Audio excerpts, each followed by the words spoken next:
إن الحمد لله نحمده ونستعينه ونستغفره ونعوذ بالله من شرور أنفسنا ومن سيئات أعمالنا من يهده الله فلا مضل له ومن يضلل فلا هادي له أشهد أن لا إله إلا الله وحده لا شريك له وأشهد أن محمدا عبده ورسوله أيها الإخوة أعزكم الله kepada jamaah yang hadir, ikhwan dan akhwat yang mudah-mudahan dirahmati oleh Allah Subhanahu wa taala, dan kepada kaum muslimin yang mendengarkan kajian ini yang mudah-mudahan dirahmati oleh Allah Subhanahu wa taala. Alhamdulillah, kita bersyukur kepada Allah Subhanahu wa taala atas segala nikmat yang Allah karuniakan kepada kita. Nikmat Islam, nikmat iman, nikmat sehat, nikmat afiah, nikmat dijauhkan oleh Allah dari berbagai macam malapetaka. Dan kita wajib bersyukur kepada Allah Subhanahu wa taala. Kita diberikan hidayah di atas Islam dan sunnah. Ini yang wajib kita selalu ingat. Ini nikmat yang paling besar dari semua nikmat yang Allah berikan. Diberikan hidayah di atas Islam dan sunnah. Betapa banyak orang-orang yang tidak diberikan hidayah di atas Islam dan sunnah. Kemudian juga kita bersyukur kepada Allah SWT, kita diberikan taufik oleh Allah untuk selalu dan senantiasa talabul ilmi syar'i, yang merupakan kewajiban atas setiap muslim dan muslimah. Talabul ilmi faridatun ala kulli muslimin. Menuntut ilmu itu wajib atas setiap muslim. Ini nikmat yang luar biasa. Kita wajib syukuri nikmat ini, dan kita berusaha untuk selalu memahami tentang apa yang disampaikan. Ini nikmat yang besar. Kita diberikan oleh Allah kesempatan untuk talabul ilmi, maka gunakan kesempatan itu untuk memahami Al-Quran wa sunnah ala fahmi salaf, kemudian meyakini, kemudian mengamalkan.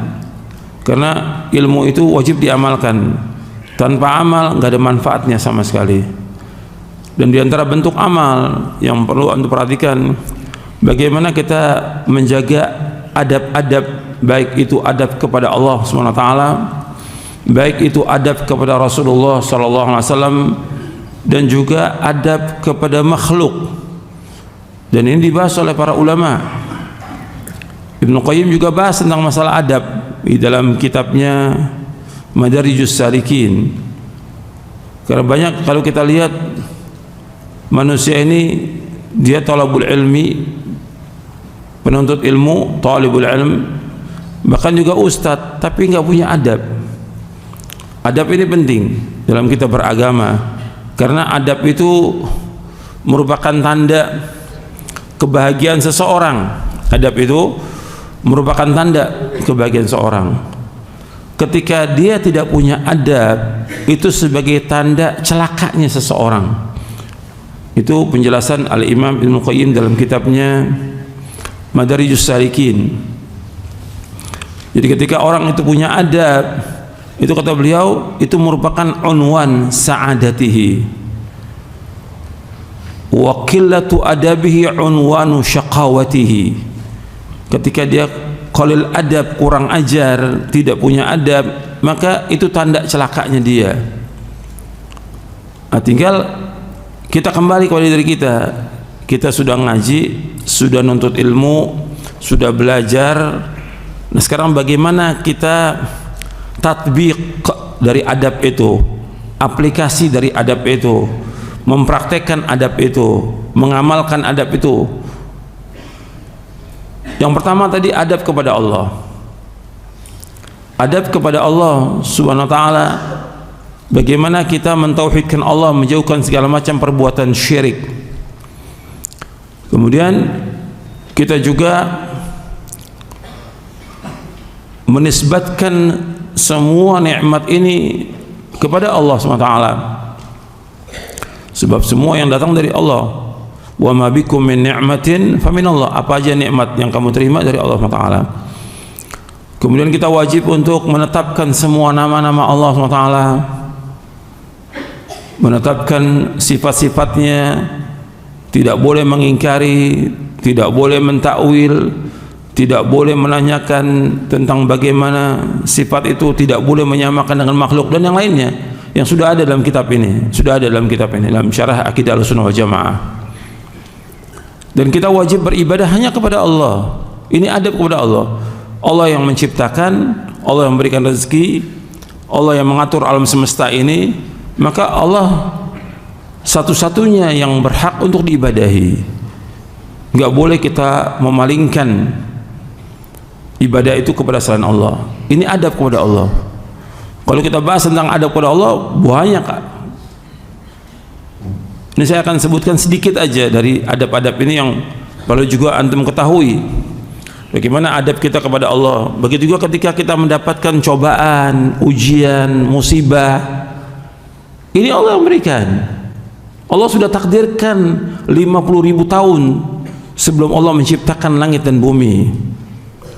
Ketika orang mendapatkan itu, jangan dikeluhkan kepada manusia, keluhkan kepada Allah SWT. Ketika dia diberikan cobaan, apakah kesulitan, kesusahan, kefakiran, penyakit, atau masalah tentang keluarganya, atau anaknya, atau yang lainnya, adukan semua kepada Allah. Karena Allah ingin menguji kita, ingin melihat bagaimana adab kita, bagaimana sikap kita, bagaimana kita muamalah dengan musibah. Ini adab kepada Allah. Nah, kadang-kadang tidak, kita keluhkan semuanya, kita adukan kepada manusia. Manusia bisa apa?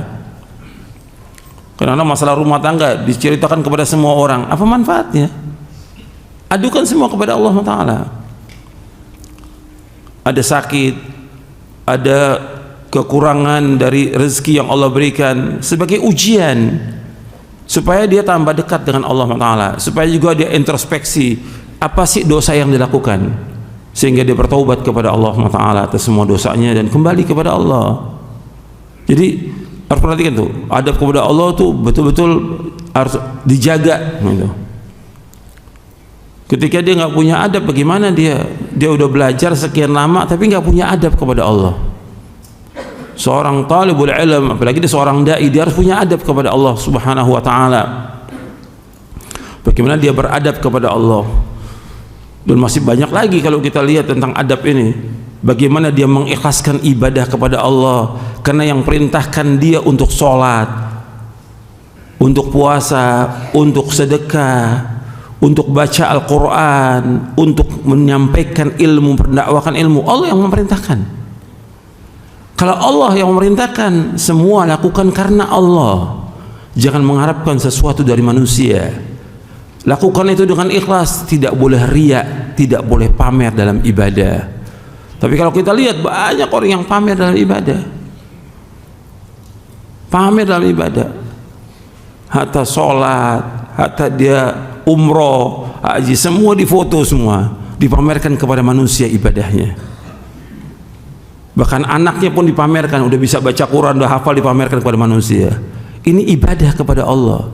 Jaga keikhlasan kita kepada Allah Ta'ala, karena kita ingin ibadah kita diterima oleh Allah, bukan dilihat oleh manusia. Ibadah kita ingin diterima oleh Allah, yang dapat ganjaran, yang dengan itu kita masuk surga. Banyak tentang adab kepada Allah, banyak yang kita nggak punya adab kepada Allah, nggak punya adab itu. Ria, pamer, menunjukkan kepada manusia dan yang lainnya sudah. Belum lagi dengan segala macam kesombongan, keangkuhan, yang lainnya. Yang ini nggak dibenarkan, karena kata Allah, al-kibriya uridai, kesombongan itu adalah selendangku, kata Allah. Kesombongan itu milik Allah. Manusia nggak boleh sombong. Sedikit aja ada kesombongan, nggak masuk surga. Kata Nabi, la yadkhulul jannata man kana fi qalbihi mithqalu dzarratin min kibrin, akhrajahu Muslim. Tidak masuk surga orang yang dalam hatinya ada seberat darah dari kesombongan, keangkuhan. Nggak boleh sombong. Nggak boleh sombong dia dengan ilmunya, nggak boleh sombong dia dengan kekayaannya, nggak boleh sombong dengan kendaraannya, nggak boleh sombong dengan apapun juga. Dia tambah ilmunya, tambah tunduk dia, tambah tawadhu dia, tambah dekat kepada Allah, tambah rasa takutnya dia kepada Allah. Coba ini perhatikan masalah-masalah seperti ini. Ini adab. Ini sedikit aja yang saya ingin ingatkan tentang adab. Yang kedua, adab kepada Rasulullah SAW. Ini juga di kitab ini juga ada di Syarah Akidah. Bagaimana adab kita kepada Allah SWT. Kalau antum lihat lagi dalam buku saya, Adab dan Akhlak Penuntut Ilmu, nanti antum baca itu, Adab dan Akhlak Penuntut Ilmu. Bagaimana adab kita kepada Rasulullah SAW? Kita sudah mengucapkan 2 kalimat syahadat, asyhadu an la ilaha illallah wa asyhadu anna Muhammad Rasulullah. Kita wajib untuk mentaati apa yang beliau perintahkan. Kalau antum baca, kalau antum pernah belajar Ushulus Tsalatsa, itu ada disebutkan tentang makna syahadat Muhammad Rasulullah SAW. Ta'atuhu fima amar wa tasdiquhu fima akhbar wa ijtinabu ma naha anhu wa zajar wa alla yu'badallahu illa bima syara'. Yaitu mentaati apa yang beliau perintahkan, membenarkan apa yang beliau sampaikan, menjauhkan apa yang beliau larang, dan kita tidak boleh beribadah melainkan menurut apa yang beliau syariatkan. Ketika orang mengadakan sesuatu yang baru dalam agama yang Nabi nggak contohkan, maka orang ini tidak punya adab. Kepada siapa? Kepada Rasulullah SAW. Sama seperti yang tadi kita bicara adab kepada Allah. Ketika orang melakukan perbuatan syirik, menyekutukan Allah, orang ini tidak punya adab kepada siapa? Kepada Allah. Ketika orang itu dia memalingkan nama dan sifat Allah, tidak menetapkannya, maka orang ini enggak punya adab kepada Allah. Seperti Allah menyebutkan bahwa Allah itu di atas langit, amintum man fis sama. Allah menyebutkan Ar-Rahmanu 'ala arsy istawa, Allah bersemayam di atas arsy, istiwa di atas arsy. Kemudian dia tidak meyakini itu, atau dia mentahrif, memalingkan maknanya kepada makna yang lain, maka orang ini tidak punya apa? Tidak punya adab kepada Allah. Allah sudah sebutkan Allah di atas langit, Allah di atas arsy, tapi dia nggak percaya, masih ditakwil. Orang ini nggak punya adab kepada Allah. Kemudian juga tadi seperti orang yang dia melakukan perbuatan-perbuatan yang Nabi nggak contohkan dalam dia beragama, yang kadang dia nisbatkan kepada Nabi, padahal Nabi nggak lakukan itu, maka orang ini tidak punya apa? Tidak punya adab kepada Rasulullah Sallallahu Alaihi Wasallam. Itu adab kepada Rasulullah antum jaga, karena kita sebagai umat Nabi Muhammad Sallallahu Alaihi Wasallam, kita wajib mencintai beliau lebih dari semua manusia di muka bumi ini. Wajib. Bapak Nabi bersabda SAW, la yu'minu ahadukum hatta akuna ahabba ilaihi min walidihi wa waladihi wan nasi ajma'in. Akhrajahu al-Bukhari wa Muslim. Dari sahabat Anas bin Malik radhiyallahu anhu, ia berkata, telah bersabda Rasulullah SAW, tidak beriman seorang dari kamu sehingga aku, itu Rasulullah, lebih dicintai dari semua, yang dari bapaknya, dari anaknya, dari istrinya, dan seluruh manusia. Bahwa Rasulullah wajib kita lebih cintai. Sekarang bagaimana bentuk mencintai beliau? Dengan ittiba. Karena Allah sudah sebutkan dalam Al-Quran, dalam surah Ali Imran di ayat 31, Qul in kuntum tuhibbunallaha fattabi'uni yuhibbukumullah wa yaghfir lakum dzunubakum wallahu ghafurur rahim. Katakanlah, seandainya kamu cinta kepada Allah, ikuti aku. Ikuti siapa? Rasulullah SAW. Niscaya Allah akan cinta kepada kamu dan Allah akan mengampuni dosa-dosa kamu, dan Allah Maha Pengampun dan Penyayang. Disuruh kalau kita cinta kepada Allah, ikuti Rasulullah SAW. Ittiba, bukan ibtida'. Ittiba, mengikuti, bukan ibtida', bukan mengadakan bid'ah, bukan. Ini adab kepada Rasulullah SAW. Masih banyak lagi kalau kita bicara soal adab kepada Rasulullah SAW. Bagaimana memuliakan beliau, bagaimana kita melaksanakan perintahnya, menjauhkan larangannya, kita bersalawat kepada Rasulullah SAW, dan yang lainnya lah. Yang ini harus kita perhatikan. Seorang talibul ilm, apalagi dia seorang dai, dia menjaga adab, bagaimana Rasulullah mencontohkan, dilakukan. Yang tidak, jangan lakukan. Karena kita sebagai umat Nabi Muhammad SAW, kita wajib untuk ittiba. Dan dengan taat kepada Rasulullah dijamin dengan sorga. Itu perhatikan tuh, taat kepada Rasulullah dijamin dengan sorga. Makanya kita wajib untuk mentaati beliau mutlak. Dan Allah sebutkan dalam banyak ayat tentang wajibnya taat kepada Allah dan kepada Rasulullah. Ya ayyuhalladzina amanu atti'ullaha wa atti'ur rasul. Wahai beriman, taatlah kepada Allah dan taatlah kepada Rasul.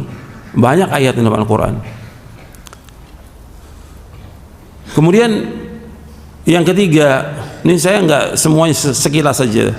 Yang ketiga, adab kepada makhluk. Bagaimana adab kita kepada orang tua kita? Ini juga jaga adab.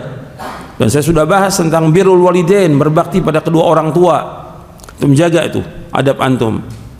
Dari semua manusia yang ada, yaitu kita wajib untuk memuliakan, menghormati dan beradab kepada kedua orang tua kita lebih dari semua manusia yang ada. Karena orang tua kita yang melahirkan kita, orang tua kita yang mendidik kita, orang tua kita yang membesarkan kita, kita wajib untuk berbakti pada orang tua. Jangan mengucapkan kalimat jangan mengucapkan kalimat cis, jangan menengking, jangan menghardik, jangan membantah orang tua. Karena Allah menyebutkan demikian dalam Al-Quran. Wa qada rabbuka alla ta'budu illa iyyahu wa bil walidaini ihsana imma yablughanna 'indaka al-kibara ahaduhuma aw kilahuma fala taqul lahumā uff wa la tanharhuma wa qul lahumā qawlan karīmā wahfid lahumā janaha adh-dhulli minar rahmah wa qur rabbirhamhumā kamā rabbayani shaghīrā. Dalam surah Al-Isra surah 17 ayat 23 dan 24, Allah telah mewajibkan kepada kalian, tidak boleh kalian beribadah melainkan hanya kepada Allah saja, dan berbuat baik kepada kedua orang tua. Kalau kedua orang tua itu atau salah satu dari keduanya sudah mencapai umur lanjut yang ada di sisi kamu, maka jangan sekali-kali kamu mengatakan jangan mengatakan cis, jangan kamu menengking keduanya. Katakanlah kepada keduanya dengan perkataan yang mulia. Rendahkan dirimu dengan penuh kasih sayang kepada keduanya, dan ucapkanlah, ya Allah, sayangilah keduanya sebagaimana keduanya mendidik aku sewaktu masih kecil. Itu sikap seorang anak kepada kedua orang tua. Itu adab kita.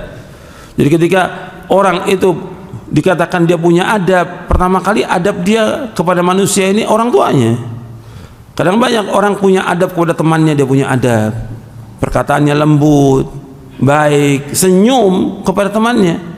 Tapi kepada orang tuanya nggak senyum, cemberut sama orang tuanya, nggak boleh.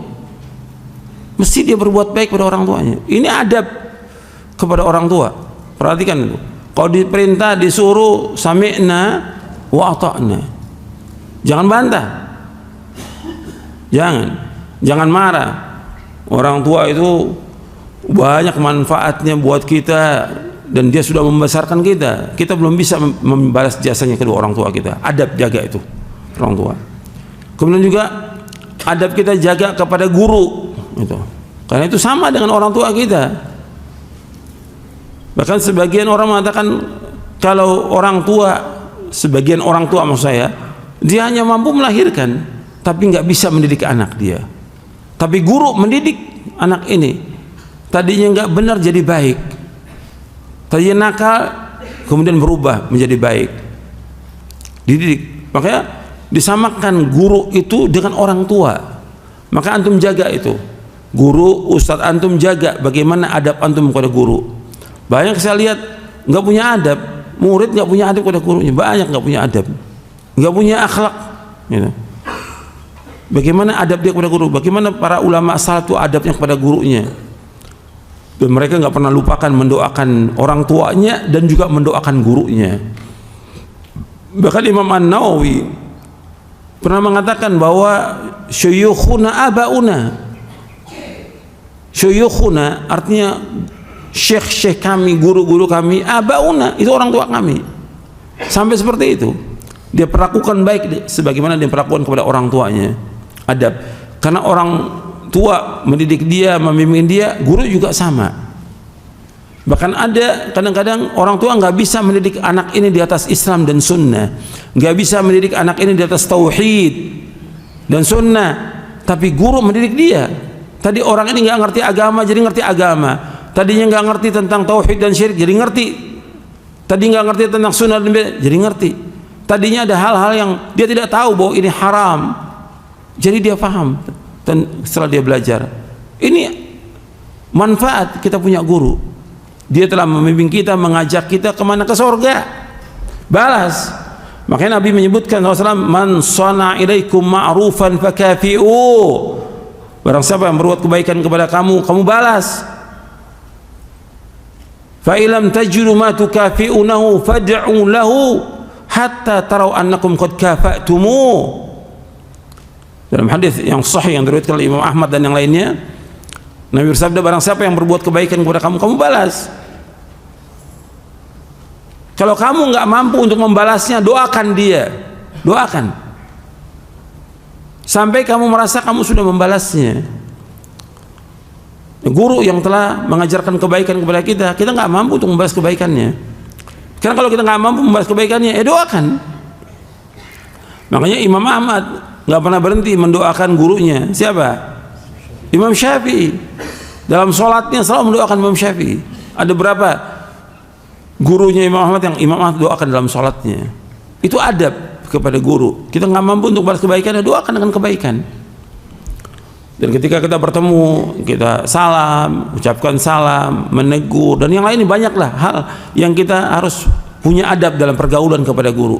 Rendahkan suara kita, jangan keras. Gitu. Adab itu jaga. Nanti adab lagi kepada tetangga, bagaimana adabnya. Adab kepada orang lain, banyaklah. Islam ini mengajarkan adab. Gitu. Sebab Nabi SAW diutus oleh Allah untuk menyempurnakan apa? Adab, menyempurnakan akhlak. Innama bu'ithu liutammima makarimal akhlak. Sesungguhnya aku diutus untuk menyempurnakan akhlak yang mulia. Innama bu'ithu liutammima salihal akhlak. Dua-duanya sahih. Nah, di sini diriwayatkan oleh Imam Ahmad dan yang lainnya, dan juga diriwayatkan oleh Imam Bukhari dalam kitabnya Al-Adabul Mufrad. Aku diperintahkan aku diutus oleh Allah untuk menyempurnakan akhlak yang mulia. Jadi akhlak sudah ada di zaman jahiliyah, cuma disempurnakan oleh Rasulullah SAW. Kemudian akhlak dan adab pada teman itu bagaimana? Itu adab itu jaga, bagaimana adab itu. Jadi ini penting dalam kita beragama, supaya kita ini belajar punya adab gitu. Kalau saya lihat banyak penuntut ilmu nggak punya adab, banyak ustadz juga nggak punya adab. Bagaimana akan diterima dakwanya, akan barokah dakwanya? Nggak punya adab pada gurunya. Soalnya nggak pernah dia belajar pada guru itu, nggak pernah dia nuntut ilmu, nggak punya adab. Jadi ini perhatikan. Jadi adab kepada Allah, adab kepada Rasul, kemudian adab kepada manusia. Sebagian saya bawakan di dalam kitab Adab dan Akhlak Penuntut Ilmu. Adab dan akhlak penuntut ilmu. Jadi itu perhatikan, dan kita berusaha untuk mengamalkan dan mohon kepada Allah agar kita diberikan akhlak yang mulia. Dan Nabi juga berdoa kepada Allah, Allahumma hadina li ahsanil akhlaq la yahdi li ahsana illa anta. Ya Allah, tunjukkanlah kami kepada akhlak yang mulia, karena nggak bisa menunjuki kecuali Engkau ya Allah. Wasrif anna sayyi'aha la yasrifu anna sayyi'a illa anta. Nggak ada yang bisa memalingkan dari kami dari akhlak yang jelek kecuali Engkau ya Allah. Ya doa tetap agar kita ditunjuki kepada akhlak yang mulia. Saya pikir cukup sampai di sini kajian kita, mudah-mudahan bermanfaat. Wassallallahu Muhammadin sallallahu alaihi wa ala alihi wasallam.